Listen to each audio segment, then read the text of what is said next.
Guide Special, Gene and Roger's annual review of the latest video gadgets. This is what so many people have been waiting for. From tiny cameras to giant screen TVs. I'll bet this cost them a pretty penny. Plus, the season's best in-home video, featuring recent blockbusters. We sail into history. Newly released classics. And film treasures for the whole family. They'll also show you the hottest new video games for the kids. Have you ever crashed? All the Siskel and Ebert picks for the best in-home video this holiday season. This is the annual Siskel and Ebert Holiday Video Gift Guide. It's a program devoted to video software and hardware gifts that you might want to give or receive this holiday season. I'm Roger Ebert of the Chicago Sun-Times. And I'm Gene Siskel of the Chicago Tribune. Let's get right into movie giving this year and look at some titles that were missed by most people at the box office but really deserve a home viewing. Here are 3 fine, recent commercially overlooked films that I would like to have in my library and would feel very confident giving as gifts. First, Henry V is Kenneth Branagh's exciting version of the Shakespearean drama, and the special quality that Branagh brings to the character of Henry is to make him a joyful leader in combat. For he today that sheds his blood with me shall be my brother. Be he ne'er so vile, this day shall gentle his condition. I also admire Enemies, a love story about traumatized survivors of the Holocaust dealing with their new lives in post-war New York. Ron Silver's character is trying to grab as much love as he can without getting too involved. How do you manage it? You rush from one to the other? I do the best I can. And I also like Internal Affairs, a macho cop thriller that is more about how the police relate to each other than any criminals. Richard Gere is sleeping with almost every colleague's wife here. Can I trust you? Of course you can trust me. I'm a cop. And, of course, you can't trust him. And, of course, the Richard Gere movie from 1990 that everyone is seeing is Pretty Woman. That's an easy recommendation, but I think his acting was just as good in the much more dark story, Internal Affairs. I'd like to see that picture again. It's a real good movie, but the one of your list that I would pick for Christmas giving is Henry V, because it's not only Shakespeare, but it's also great drama, great romance, great passion, and it's fun. It is entertaining. Yeah. These days it seems like a movie is either a gigantic hit or it fades out of sight in a week or two, and that is too bad, because the more discriminating you are, the more you might like some of the movies that everybody else doesn't go for. I also have 3 overlooked movies that fall in that category, and one of them is Mountains of the Moon, a movie based on the life of Sir Richard Burton, the intrepid explorer of the Victorian Age, and his obsessive quest for the sources of the Nile in the heart of Africa. This is one of those rare movies that is as intelligent as it is entertaining. Common friend, the great island that rules the northern sea. I also enjoyed the sinister charm of Rob Lowe in a movie called Bad Influence, where he drops one day into the life of a conventional guy played by James Spader and insidiously lures him into breaking the law. Michael Caine is one of the best movie actors of the last 25 years, and in a shock to the system, he plays a competitive advertising executive who sees one way to move up in the organization: by murder. It's a sly comedy about the workings of a devious and crafty mind, and I especially like Caine as the evil schemer. Robert Benham died in that explosion. We haven't released that yet. But you're not surprised. Well, you said the name of the boat on television. I knew it was Bob. He was your superior, wasn't he? No, he was my boss. No, he was my boss. You know, Variety, the show business paper, ran a list not long ago of who the busiest actors in Hollywood are. Right. And they're Michael Caine, James Belushi, and Gene Hackman. Right. Caine works all the time, and he's very rarely in a bad performance. He's always fun to watch. He's very good. I don't think I would buy any one of the 3 films you'd see. Really? I'd screen Mountains of the Moon, I'd rent it, and the shock to the system. Maybe this would be a good holiday gift. A gift certificate at a rental store, but only one that a critic would come up with, and that is, you must rent these films. So you give the person the gift, and here's the ones that you can rent. You like that idea? Well, kind of controlling, Jim. I like that. Maybe people might be able to rent the films that they want to choose. No, anyone can do that. A critic would want to do this. Also on this show, we want to recommend home video hardware that we've field tested. In fact, we're going to be having a face-off at the end of the show where Roger and I are going to be in combat on a video game. Now, speaking of hardware, you probably remember when video camcorders were bulky like this one. Well, look at it. They've gotten a whole lot smaller. Look at this little guy, little baby camera. That's why I went out and tested in the field 3 so-called palm corders. One of the most frequent occasions people use camcorders is when they're tourists. So we played tourist, conducting our field test at the observatory atop the world's third tallest building, Chicago's John Hancock Center. The first camera we tested is one of Panasonic's palmcorders. This model costs $1,300. It uses compact VHS tapes and weighs under 3 pounds when loaded. A professional cameraman is shooting me, and here's some of my video from the tour. Okay, here's one of the great landmarks in Chicago, the water tower which survived the Chicago fire. The camera has a zoom lens and can automatically focus and balance color and light. But that doesn't mean you get perfect pictures. The operator, of course, has a part in all of this.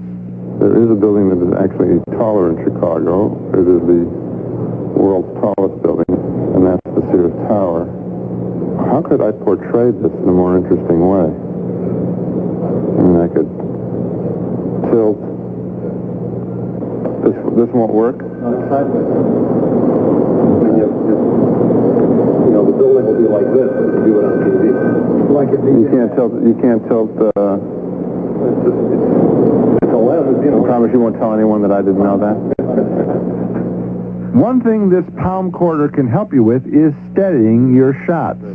This camera has a digital image stabilizer, sort of the equivalent of the movie Steadicam. And when it's turned on, it really helps the amateur. Nice shot. Camera number 2 is one of Sony's Video 8 Handycams. It uses 8mm tape, a format that Sony really prefers, and this model lists for $1,400. It's lightweight, coming in at just over 2 pounds. And now we come to one of the prettiest spots of Chicago, Lakeshore Drive. As you can see, the Sony camera takes some very sharp video images. It too has a zoom lens and an automatic focus and balance. But I had some trouble taking very steady pictures with it. How about the old kick of trying to look into somebody's apartment? Jimmy Stewart, Rear Window. Finally, the futuristic setup of the JVC Modular Component Video System. This sleek briefcase holds a tiny camera that can be strapped to your wrist.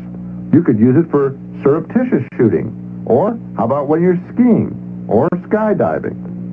A small VCR records in either the VHS or Super VHS format. A miniature color monitor lets you view the tapes anywhere, but the list price for the JVC video system is a whopping $2,500. Here's what the video looks like. A couple of problems with this system. You can't do anything special with its tiny camera.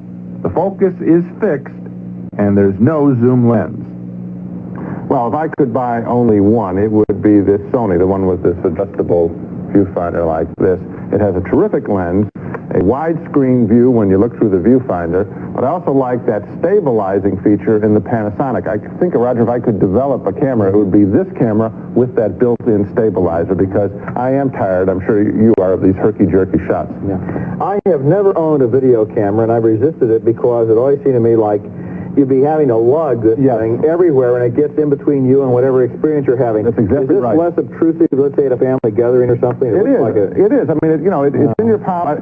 You're always going to have that one issue that you just said, which is, am I looking through the world through the viewfinder? I just think that this is less of a bulky thing. One thing I'll say, it's not much bigger than a regular 35mm camera. Right. And having seen some home video, it certainly does capture a moment, and let's say in the history of the family, more than still photos do. It's a good purchase. Next, we're going to have more recommendations of movies to buy, both blockbusters that deserve their success, and also some guilty pleasures, movies we're almost embarrassed to admit we like. Almost. Of course, the greatest movie I've ever seen is The Godfather, so that's always a great gift. You can't lose on that. Welcome back to our holiday video gift guide, where it's time to look at some more great movie gifts. We talked about overlooked films, Roger. Now we're going to talk about some popular films. Here are a couple of popular movies from the last year that I found worthy of their reception. Now they're on tape and disc. Pretty Woman certainly sugar-coated the life of a prostitute, but it also heralded a new star, Julia Roberts, the sunniest presence to hit the movies in a long, long time. Well, color me happy. There's a sofa in here for two. First time in an elevator. Another worthy success is Glory, the Civil War epic about a regiment of brave black Union soldiers. That's right, Hines. Ain't no dream. We run away slave, but we come back fighting. We'll tell you, folks, our kingdom come. Here is Jubilee. That's one of my favorite scenes in the movie. You can really feel the pride flowing back and forth between the characters there. And that's a movie like Henry V, where I think maybe that historical document approach is what you want to buy. It's an important movie about a chapter in history that not enough people know about. I have a couple of hits that I'd like to recommend for Christmas gifts also this year. One of the smartest thrillers in a long time was The Hunt for Red October, with Sean Connery as the skipper of a Soviet submarine who steers his craft straight for the United States. It obviously looks like a lone wolf on the attack, but it's a lot more complicated than that. The sub's interior look is especially authentic. A great day, comrades. We sail into history. And here's an offbeat comedy I especially enjoyed during the year. Tom Hanks and Meg Ryan in Joe versus the Volcano. It's a weird fantasy about an office worker who hates his job so much he gets sick and, thinking he doesn't have long to live, sets sail for the South Seas. The movie has a truly bizarre sense of humor. You came to stop the anger of the Wu? Yeah. Tonight we will have a big feast. And then at the end of the feast, you will climb to the top of the big Wu and you will jump in, okay? An offer it's easy to resist. You know, there's this whole mystique about how some movies play better on home video than others do. I looked at this movie with some friends a couple of weeks ago on Laserdisc, and it played. It did play. It works on video, and I liked it in the theaters, too. I always will recommend, particularly in a big film, Red October, I think, has a big scale to it, even though it's in a sub, the theatrical experience. But of the two that you recommend, I think Red October is the better picture. Yeah, that's because you didn't like Joe versus the Volcano at all. You're just being tactful. Thank you. Guilty pleasures are some of the most sincere pleasures to be had in going to the movies. And I think that's because a film has struck some sort of nerve that's specifically your own. You like it even if nobody else does. There's a strange thriller that falls into that category. It's called Blind Fury, with Rutger Hauer as a blind swordsman who uses his ears and his sixth sense in order to survive in a world full of killers. The movie is exciting, and it also has a peculiar sense of humor. I suggest aspirin for that headache. What headache? And on a completely different note, I really enjoyed the guilty pleasure of Bette Midler in Stella. This is a tearjerker from an old tradition, with the working-class mom sacrificing herself so her daughter can marry the rich kid. Now, I don't care if this movie was corny and overwrought. Both of those were criticisms Mr. Siskel had, but I liked it. Hey, lady, come on. Give him a break in there, will you? You ever heard of privacy? Why don't you take a walk? No, please. Let me see your face. She's going to raise her veil in a minute when he kisses her. I got to see her face. And, of course, that's her daughter who is being married now, Jean. Now we know how could anyone have a heart of stone so cold that you were able to resist this scene? I think all of America, actually, more at least all of America's critics. Now we know why they call them guilty pleasures. You are absolutely guilty. I'm almost embarrassed, but not quite, to admit to liking Steven Seagal's debut, Above the Law, with him attacking drug dealers with his martial arts moves. I think he's at his best in the martial arts combat scenes. Now, here is one that I really am embarrassed to admit I like. Lambada, the offbeat dance craze movies with some hot numbers between J. Eddie Peck and Melora Hardin.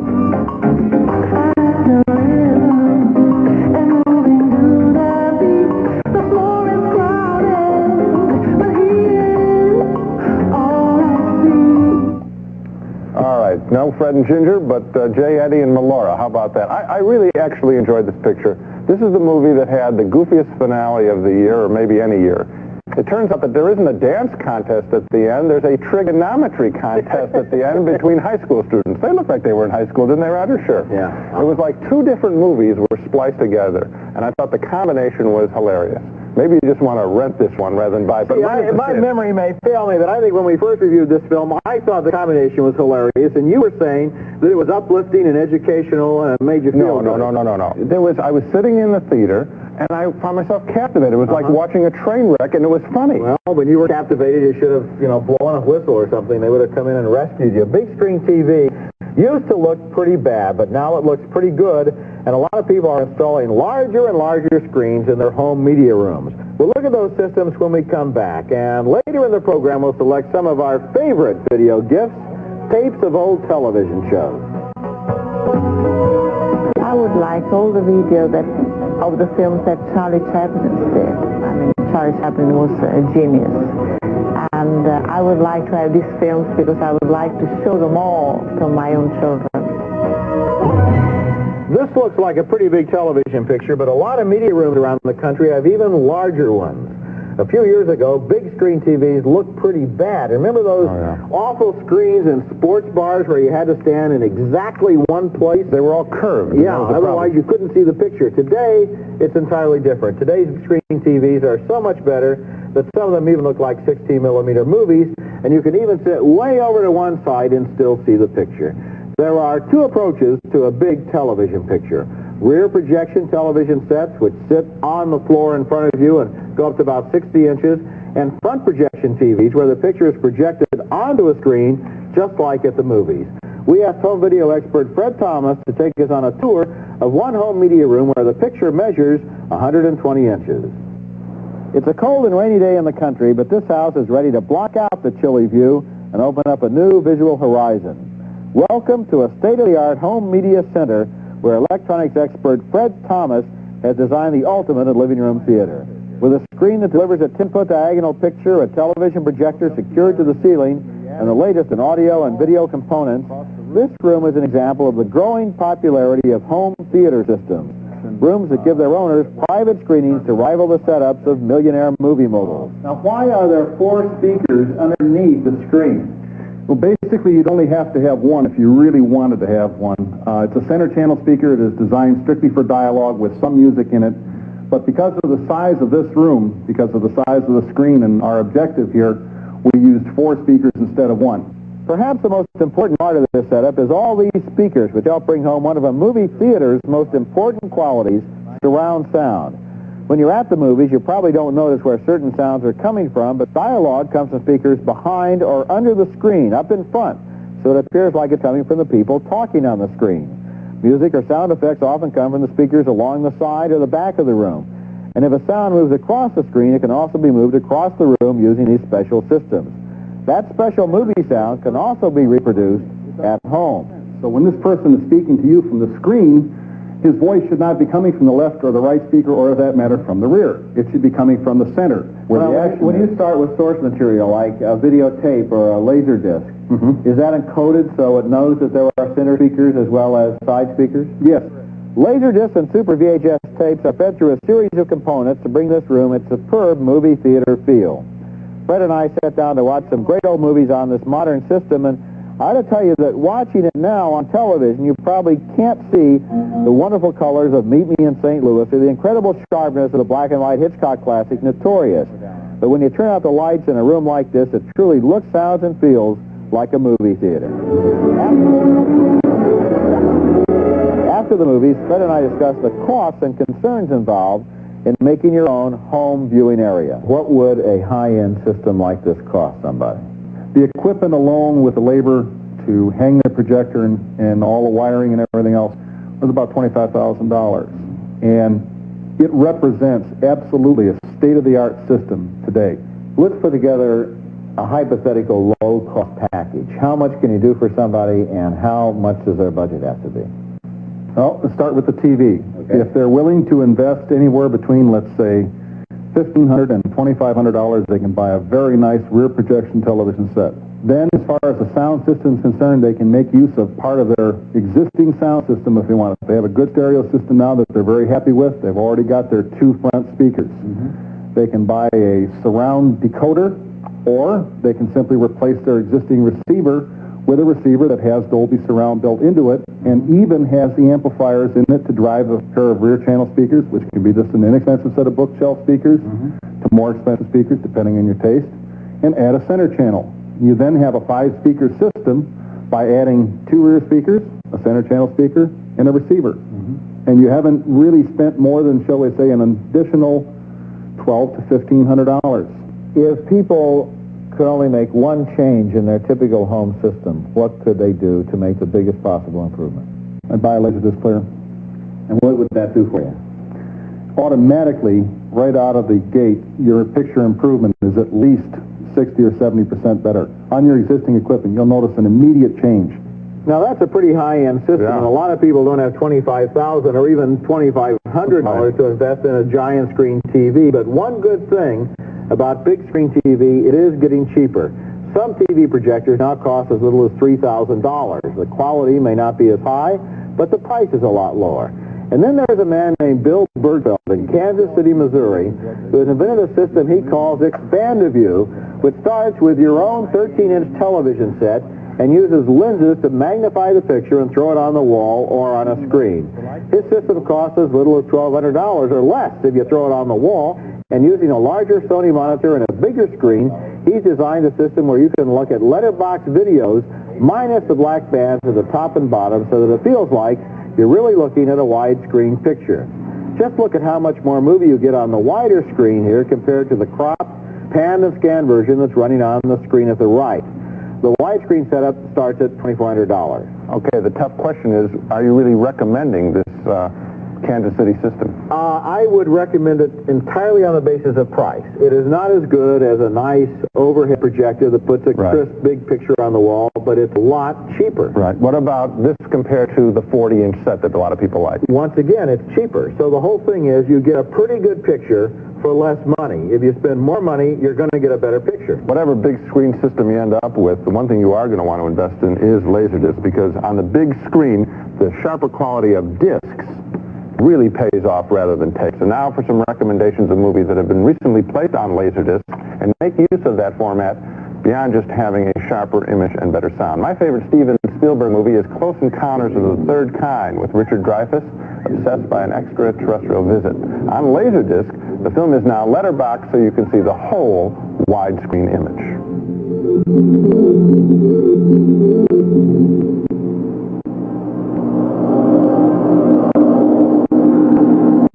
I wasn't being glib there. I actually like Close Encounters of the Third Kind more than other Spielberg movies like E.T. and Jaws. The Laserdisc of Close Encounters also includes Spielberg discussing the making of many of those scenes. It also includes the extra footage inside the mothership that Spielberg was forced to shoot and include when he wanted money to recut the film for home video. That was called the Classic Edition, I believe. He really didn't want to include all that extra stuff. He felt that it was giving away too much, but he wanted to make some changes in the movies, and so Columbia forced him to shoot the inside of the ship. Now you get Spielberg's favorite version of the film, plus extra scenes to view either separately or in their proper place in the movie, depending on how you program the disc. It is really the definitive way to see a movie, visually and with all this extra I bet stuff. a lot of people didn't understand that. You can actually, with a Laserdisc, program it so you can see the longer version or the shorter version, because you tell the machine which scenes to show you. Exactly. And that is one of the many ways that Laserdiscs are so versatile. Absolutely. My Laserdisc that I'd like to recommend is Taxi Driver, Martin Scorsese's great 1976 film that's inspired. This is one of the best Laserdiscs I've ever seen. First of all, the picture quality on the disc is unusually good. It was personally supervised by Michael Chapman, the man who shot the movie. Then on the soundtrack, you have three choices. One, you can listen to the movie itself. Sure. You know what you remind me of? What? That song by Chris Christopherson. Who's that? Songwriter. Or choice two, push a button on your Laserdisc machine. You can listen to Scorsese and writer Paul Schrader talking about their movie.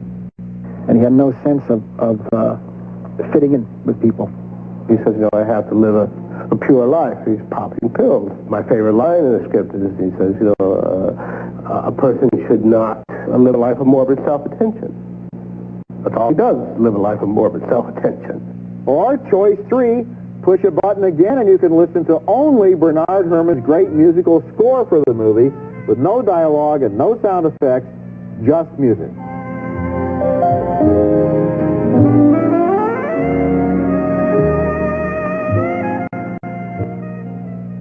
And as often as I've seen that movie over the years, that's one of the best movies ever made. That score evokes the loneliness and isolation of that character. And this Laserdisc includes not only that, but also drawings by Scorsese and others of different scenes and how they wanted to make them. It includes his notes, it includes the script by Schrader. Right. It includes so much supplementary material. It's like the definitive edition. I think that people get a real kick out of seeing the storyboard drawings, because that's the way Scorsese was working at that time. He would draw out every shot, and you see that, to be able to see that, this is really a great gift. We've talked about things that we would really like on this show. I think so far, at this point in the show, that's the one gift I want. I think this would probably also be my gift of choice, Gene, except for one thing. I already have it. Good boy. You know, we talk about Laserdisc year after year. I wonder if people realize that the machines are now down to under $400, so they are affordable. Great. Okay, let's switch subjects. One of my favorite uses of home video is to screen classic old TV shows of my youth. I literally grew up with the tube, being born in 1946, and on the tube I grew up with a wonderful family drama called The Goldbergs, featuring Gertrude Berg as Molly Goldberg. Family, take your raincoat. I'm expecting showers. I'm not. I love game shows on TV, and a favorite of mine is Beat the Clock. Here's a rare early episode from 1956. Take a look at our Hazel Bishop clock. See how many seconds we have? 55 seconds. You understand what you have to do, don't you, Elvis? I just need... Wait. Okay. Ready? Go!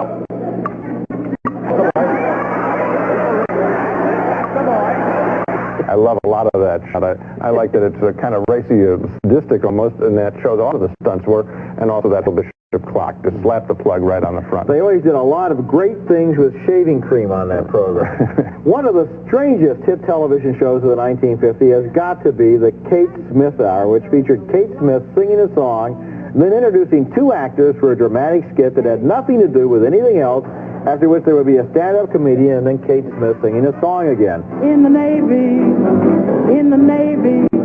every Navy man's the right guy. Another hit show of the past available on video is Your Hit Parade. I like this show so much I still know the names of all of the stars by heart. Giselle McKenzie, Russell Arms, Snooky Lanson, and here she is, Dorothy Collins, with the #1 song of the week. My darling,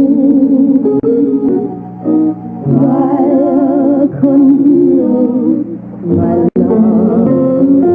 And every week it was a half an hour tug of my heart whether I had a bigger crush on Dorothy Collins or Giselle McKenzie. You know, watching that... Dorothy Collins for me. Definitely. Well, yeah. Giselle was cute too. But, you know, watching that again, I think they were programmed to always smile during all the songs, even the sad ones. And they were obviously lip-syncing there. They would pre-record it, then they would try to get as close as they could. Well, I can tell you, when I watched it, I wasn't aware that they were lip-syncing back then. And when you visit that stuff, you're really, you know, you're revisiting your youth. You're singing these great songs. And the hokey production numbers. I love it. Who was the band leader? You remember the name? Raymond Scott. You got it. And his orchestra and the Hit Parade singers and dancers. Right. When we come back, we'll look at the classic movies that have finally been released on video and a wide selection of videos for children. Dr. Strangelove, Raging Bull. And those are the two that come to mind. Continuing the Siskel and Ebert Holiday Video Gift Guide, videos for children are often worth buying rather than renting because your kids will actually screen their favorites over and over, and really you get your money's worth out of it. This year my recommendations for kids include Thumbelina, the Hans Christian Andersen story narrated by actress Kelly McGillis, the star of Witness. Just then, a butterfly fluttered by and lit upon her leaf. Perfect for the holiday season is my next recommendation, Prancer, a fine family drama made in 1989. With one of Santa's reindeer getting lost and found in a small town. I'm betting on this one to become a holiday classic. You better not. There's nothing holding you back. Prancer, come on! Also recommended for smaller kids is We Sing in Sillyville, part of the reliable We Sing series of tapes. I'm an acorn small and round, lying on the cocoa ground. Everybody steps on me, that is why I'm cracked, you see. I'm a nut. I'm a nut. I'm a nut. I'm a nut. I'm a nut. You know, my reaction to seeing that is, you're going to watch where you step from now on. And kids, of course, believe everything is alive like that, and I think it's a real healthy series. Let's hope they're not so paralyzed they can't walk through the woods anymore after being traumatized by it. The idea of movies that are intended only for kids is fairly new in America. There used to be such a thing as a family film, one that everybody could enjoy, and I've tried to pick 3 of those that are out right now. One of them is Walt Disney's Peter Pan with an enchanted little creature named Tinkerbell.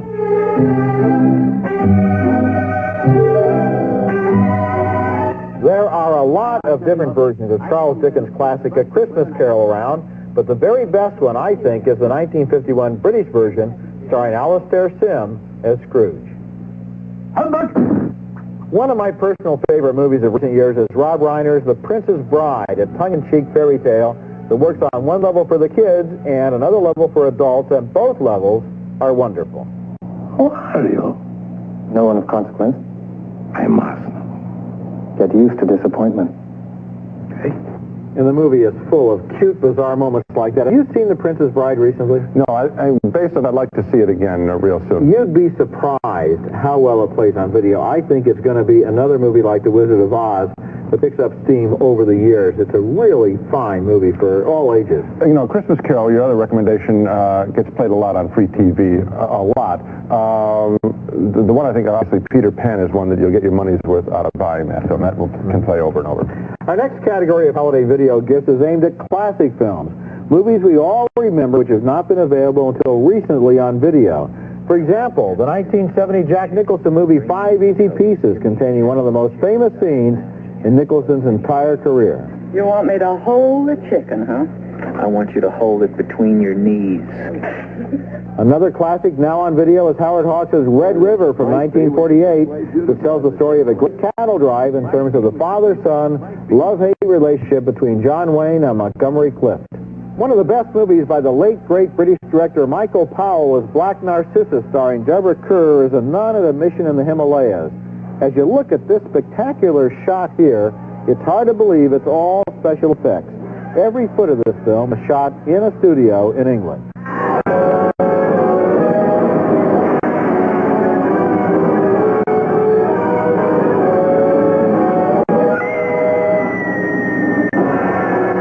And that whole drop there is all done with a matte painting and so forth.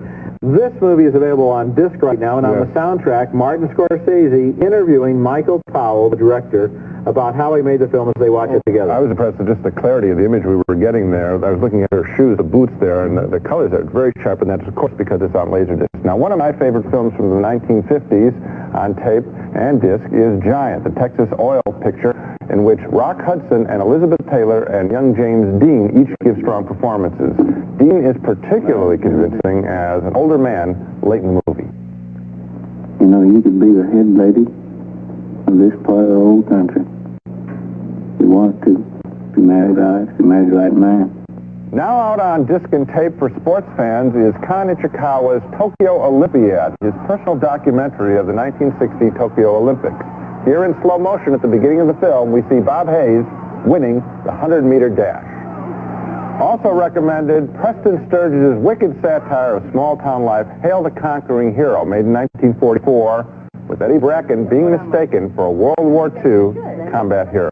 Why can't you wear your uniform for a little while? You look so nice in it. I just got through explaining it's against regulations. Well, I think that's perfectly ridiculous. So do I. Your grandfather wore his Civil War uniform the rest of his life. Kept having Ewins made. Well, said it helped to remind people that brother fought brother. Well, his case was different. Yeah, his case was a whole lot different. His grandfather saw a lot more combat than Eddie Bracken. It's a very funny film. You know, the ones that you picked, the one I was really happy to see letterboxed was Tokyo Olympiad because it was shot in widescreen. Right. And I've seen it on video with the sides cropped off to make it into a TV picture. And there are races in that movie where you can't see the leaders. You only see the middle of the pack because of that cropping. It's got to be in widescreen in order to be understood. And that's a great, great film. And we're going to have a race of our own, a video game race later in the show. Coming up next, a field test of a gift a lot of people have been waiting for, the home video editing system, so you can cut down your overlong, boring home movies.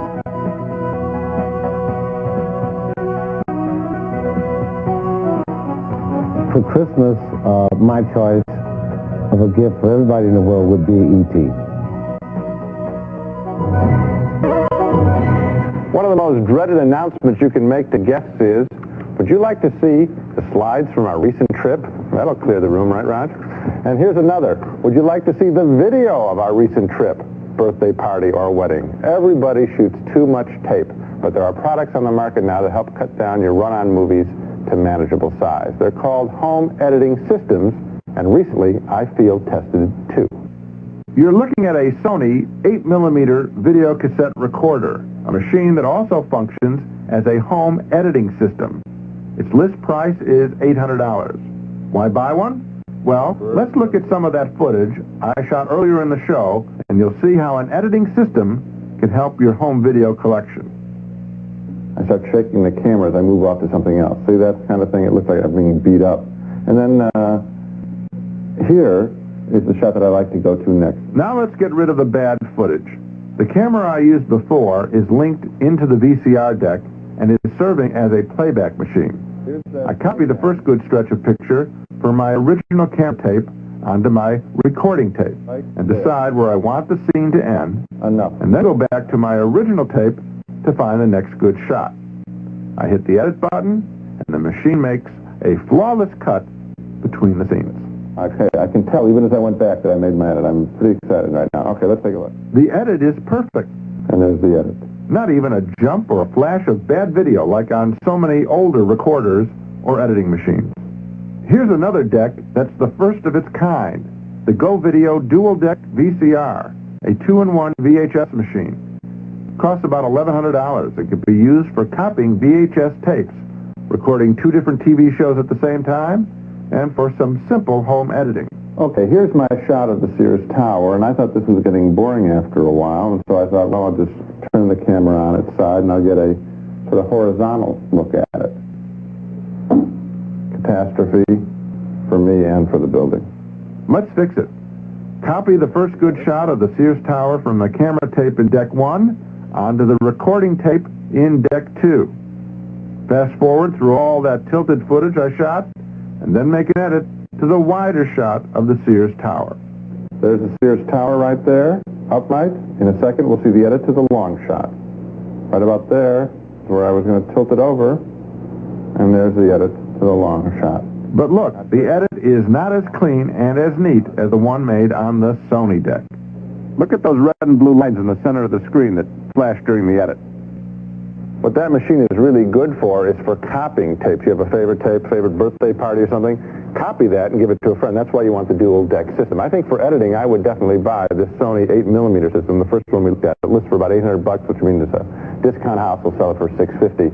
And I think it works remarkably well, provided, of course, that your camera shoots 8mm tape. That's this little stuff here. But this was the camera, again, that I liked before. I think as a whole unit, this works very well, especially for you. You don't have any of this stuff. Yeah, well, I'm not really into making home movies, but one thing, if I'm going over to a friend's house, not only do I want them to have this to cut out the bad parts, but I'd like to give them some lessons, too. Because 9 out of 10 people who shoot movies on this stand back too far. They believe that somehow they're making a documentary proving that 6 friends existed in 7 acres of land all at the same time. The close-up, the choice of the shot, the framing of the shot, totally unknown to most home movie makers. Well, you know, still cameras have the same problem. Everybody shoots too far away. Shoot tighter, but really, in terms of cutting the tapes down, this is something that could be fun one night re-editing stuff. Okay, coming up next, Gene and I will take a look at musicals and music videos that are available on tape and disc. Well, the film that I'd like to have that for us all to watch as a family is It's a Wonderful Life. Continuing the Siskel and Ebert Holiday Video Gift Guide, one kind of movie that stands up well after a lot of viewings is the movie musical, especially if it's one you really like. One musical I really like is out now with an improved soundtrack, and it sounds great. It's Meet Me in St. Louis with Judy Garland. Have yourself a merry little Christmas. Meet Me in St. Louis was directed by Vincent Minnelli in 1944, and a year earlier he made another great musical, now available on video, called Cabin in the Sky. Based on a Broadway hit, it starred Ethel Waters, Eddie Rochester Anderson, and as a sultry seductress, Lena Horne. Life full of consequence, but who's scared of consequence? Let's sip the honey while it's sweet. You know, people sometimes say that stories like Cabin in the Sky are dated now. But you know what? So what? It's 45 years ago. It was a great movie at the time. It has great music in it. It has great performances, and that can be honored no matter if you don't like every attitude in the movie. Okay, 2 of my favorite musicals, one that I just saw this past year and one from my youth. The Pajama Game with Doris Day and Eddie Foy Jr., words by Jerry Ross and music by Richard Adler. I'm not at all in love, not at all in love, not I. Also full of Broadway quality show tunes is The Little Mermaid. Maybe that's why the movie is as appealing to adults as is to children. Wandering free, wish I could be part of that world. Of course, the animation is wonderful, but I think the glue that really holds this together is the songs. They are special. When I saw the movie for the first time, I was just bowled over with it, looking at it again, because it is a return to the greatest days of Disney animation. In addition to movie musicals, music on video is also a popular gift idea. I enjoy watching and listening to the tapes, for example, of old Barbra Streisand TV shows, now on video cassette. Here's a selection from her second TV special, Color Me Barbara. She was 24 years old at the time. I watched the millions of contemplating before we met. Surely I can always be that way again. This special is part of a new 5-volume set called Streisand Collection with music from TV specials, movies, and concerts. A newer female musical talent is the Irish singer Sinead O'Connor, here in a London concert. The tape is called The Value of Ignorance.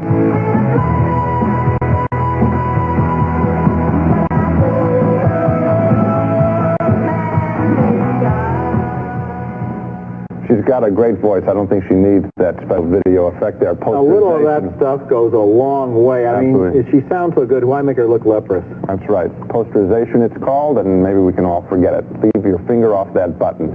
Obviously, unless you have a special TV speaker set up, you can hear these performers better on audio tape, compact discs, or record albums. That's why I think older performers like Streisand in vintage material are better values, because there's more interesting visuals in the video. They just let Streisand sing, and you see the clothes that she's wearing, you get interested in it. Well, the whole point, Gene, is you take your TV audio and run it through your stereo speakers that you have for your stereo system, and then the sound sounds terrific, too. Well, maybe you'll come over and show me how to do that. I'd be happy to. Music and dance are often an unbeatable combination, and nobody dances like Mikhail Baryshnikov, and few singers sing like the great Frank Sinatra. Here from Baryshnikov Dances, Sinatra, and more is the sweet Strangers in the Night. Something in my heart told me I must have you.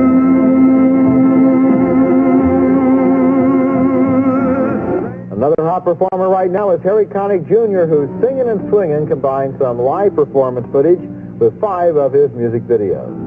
Do you know what it means to miss New Orleans and miss her each night and day? You know, I don't even know that it's how good Harry Connick Jr. is, and he is good.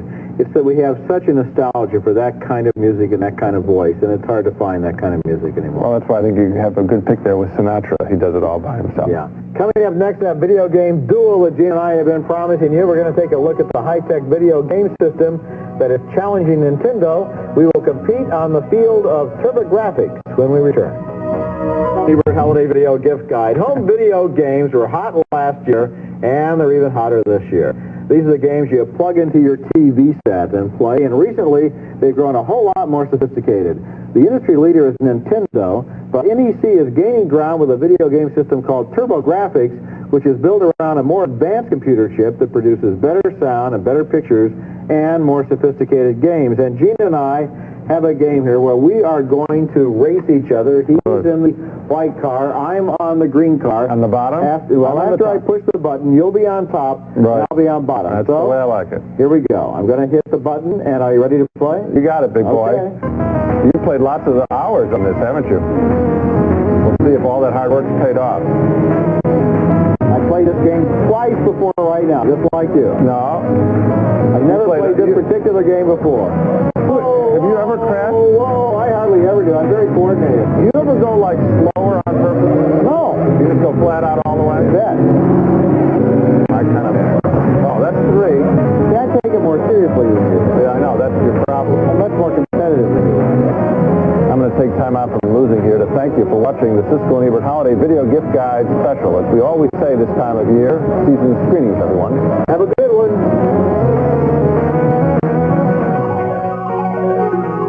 This Christmas, give the 1991 edition of Roger Ebert's movie Home Companion. Now over 1,000 full-length movie reviews. It's America's favorite jelly bean, Jelly Belly. Now appearing at theaters and video stores with good taste. Jelly Belly beans. Try them. You'll love them. Rice-A-Roni, the San Francisco treat. Now with 30 flavors, you can serve it every day for a month and never serve the same dish twice. Your Life Daily Vitamin Packs.